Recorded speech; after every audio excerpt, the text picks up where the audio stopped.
तुर्की का एक इलाका जिसका नाम डार्डनेले है, वहां पर एक शहर ट्रॉय था। 19वीं सदी में इस शहर के खंडरात दरियाफ्त किए गए थे।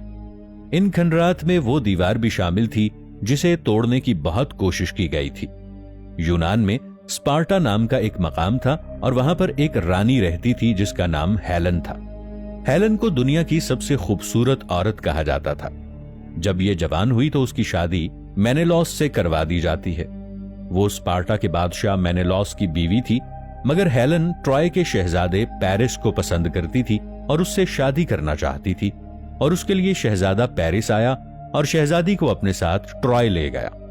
अगर एक राजा की बीवी को कोई भगा कर ले जाए तो यह सीधा राजा की इज्जत पर हमला होता है।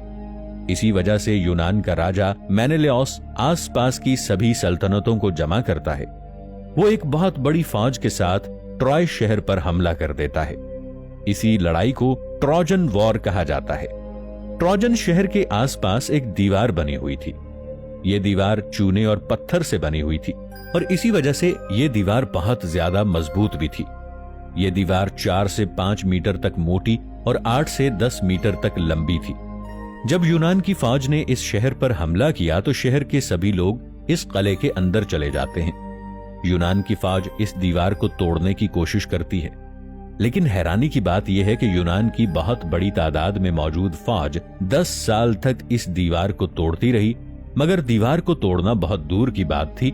यूनान की फौज इस किले की दीवार का एक पत्थर तक भी नहीं निकाल सकी। जब यूनान की फौज के पास खाना पीना और पैसे खत्म हो जाते हैं तो वो आसपास की सल्तनत में जाकर लूट मार करते हैं और फिर वापस आकर इस दीवार को तोड़ने की कोशिश में लग जाते। अब जो लोग किले के अंदर थे, आसपास की सल्तनत के लोग उनकी इमदाद कर दिया करते थे और इसीलिए ट्रॉय शहर के लोगों ने 10 साल इसी किले के अंदर गुजारे थे। जब यूनान की बहुत बड़ी फौज दीवार को नहीं तोड़ पाई तो एक राजा यूनान की फौज की मदद के लिए आता है। इस राजा का नाम ओडेसियस था और ये इथेका का बादशाह था। उसने ये मशवरा दिया कि एक बहुत बड़ा लकड़ी का घोड़ा बनाया जाए जिसके अंदर यूनानी सिपाही छुप सकें। यूनान की फौज बाद में वापस चली जाएगी और इस तरह इस शहर के लोग ये समझेंगे कि उन्होंने शिकस्त तस्लीम कर ली है और इस शहर के राजा को तोहफे के तौर पर लकड़ी का घोड़ा पेश किया जाएगा। यूनान की फौज इसी तरह की हिकमत अमली अपनाती है। घोड़े को बतौर तोहफा किले के दरवाजे पर छोड़ दिया जाता है। अब जो फौज अपनी ताकत के बलबूते पर इस शहर को फतह नहीं कर सकी थी, वो फौज धोखे से जीत जाती है। जब ये फौज वापस गई और किले वालों ने देखा कि बाहर एक बहुत बड़ा घोड़ा मौजूद है, तो उन्होंने ये समझा कि ये हमारे देवता की तरफ से शायद कोई तोहफा है। वो इस घोड़े को अंदर किले में ले जाते हैं। अब रात के वक्त घोड़े के अंदर से फौजी निकलते हैं और शहर के दरवाजे खोल देते हैं। इस तरह ट्रॉय शहर के लोगों को बहुत बुरे तरीके से शिकस्त होती है और उन लोगों को चुन चुन कर मारा जाता है। वहां के शहजादे पेरिस को भी कत्ल कर दिया जाता है और हेलन को दोबारा स्पार्टा लेकर आया गया। दोस्तों, अमेरिका में एक ऐसी लड़की भी थी जिसकी जिंदगी छींकने की कैद में बुरे तरीके से फंस चुकी थी। दोस्तों, हम सब दिन भर में कई मर्तबा छींकते हैं, शायद 5 से 10 मर्तबा। कुछ लोग पूरे दिन में सिर्फ 1 मर्तबा छींकते हैं। अगर मैं आपसे ये कहूं कि एक लड़की को दिन भर में लगभग 12,000 मर्तबा छींकें आती थीं, तो आप क्या सोचेंगे? आपको यह सुनकर लगेगा कि ऐसा मुमकिन नहीं हो सकता। दोस्तों, ये कोई कहानी या मफरूजा नहीं है, बल्कि एक ऐसी सच्चाई है जिसने डॉक्टरों और रिसर्चर्स को परेशानी में डाल दिया था। ये केस सन 2015 के करीब मीडिया पर काफी मशहूर हुआ था। अमेरिकी रियासत टेक्सास में एक 12 साल लड़की जिसका नाम कैटलिन थॉर्नली था, वो एक दिन स्कूल में बैठकर पढ़ाई कर रही थी कि अचानक उसको छींकें आना शुरू हो गईं। शुरू में ये एक आम एलर्जी या जुकाम की अलामत लग रही थी, लेकिन कुछ ही दिनों में उसकी हालत बहुत अजीब हो गई। वो 1 मिनट में तकरीबन 20 बार छींकती थी और उसको रोजाना 12,000 से ज्यादा बार छींकें आती थीं। सन 1906 वो दौर था जब अमेरिका बहुत ज्यादा तेजी से तरक्की कर रहा था। वहां पर ऊंची ऊंची इमारतें बन रही थीं। लोगों के कारोबार तेजी से तरक्की कर रहे थे। कहा जाता है कि सैन फ्रांसिस्को में तरक्की के सबसे ज्यादा मौके थे, लेकिन वो नहीं जानते थे कि एक सुबह उनके साथ क्या होने वाला है। 18 अप्रैल के दिन सुबह तकरीबन 12:05 पर अभी सारी दुनिया सो ही रही थी कि अचानक जमीन ने एक खौफनाक करवट ली और एक खौफनाक जलजला आ गया। यह जलजला इस कदर शदीद था कि रेक्टर स्केल पर इसकी शिद्दत 9.7 थी। दोस्तों, अल्लाह न करे अगर आज इतना शदीद जलजला आ जाए तो रिसर्चर्स इसे कंट्रोल नहीं कर सकेंगे, और उस वक्त तो जदीद टेक्नोलॉजी का इतना दौर दौरा नहीं था। इसलिए जब जलजले का पहला झटका लगा तो बहुत सी इमारतें जमीं बोस हो गईं, बहुत से पुल टूट गए, लोग एकदम नींद से बेदार होकर इधर उधर भागने लगे।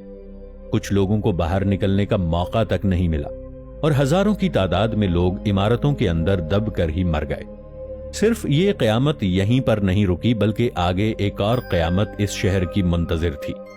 जलजले की वजह से बिजली के तार टूट गए और गैस पाइपलाइन भी तोड़ फोड़ का शिकार हो गई और इस तरह से हर तरफ आग लग गई। ये आग इस कदर भयानक थी कि कई दिन तक इस पर काबू पाया ही नहीं जा सका।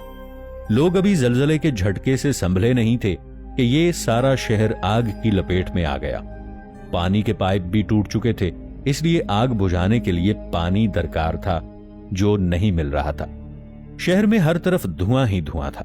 सरकारी रिकॉर्ड के मुताबिक इस आग में तकरीबन 3000 के करीब लोग मारे गए, मगर असल में लोगों की तादाद 3000 से ज्यादा थी। इस वाकये से तकरीबन 2.5 लाख लोग मुतासिर हुए और बेघर होने वाले अफराद की तादाद शुमार से बाहर थी। लोगों के घर जल गए, दुकानें जलजले के मलबे तले दब गईं और उस वक्त शहर की 80% इमारतें बिल्कुल तबाही का शिकार हो गईं। यहां तक कि वहां की सड़कें भी गायब हो चुकी थीं। वहां की आधी आबादी इस जलजले का शिकार बनी। लोग सड़कों और खुले मैदानों में सोने पर मजबूर हो गए। जहां कल तक एक उभरता हुआ खूबसूरत शहर था, आज वहां पर धुएं और राख का ढेर मौजूद था। यह वाकया इस कदर भयानक था कि एक मर्तबा पूरा अमेरिका हिल गया था। वहां के अखबारात में यह खबर पब्लिश की गई कि सैन फ्रांसिस्को इज नो मोर, यानी सैन फ्रांसिस्को शहर सफाए हस्ती से मिट चुका है। मगर इस शहर में रहने वाले लोगों ने हार नहीं मानी। वो लोग टेंटों में रहने लगे थे। रेड क्रॉस और दूसरे फलाही इदारों ने इमदाद फराहम की।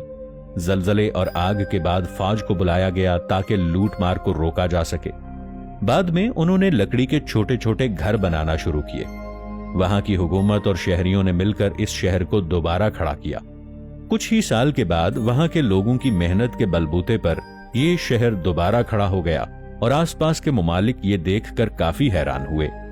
कुछ माहिरीन का ख्याल था कि इस सारे शहर को दोबारा एक नए नक्शे की तर्ज पर तामीर किया जाए, जहां पर वसी सड़कें और खुली जगह हों।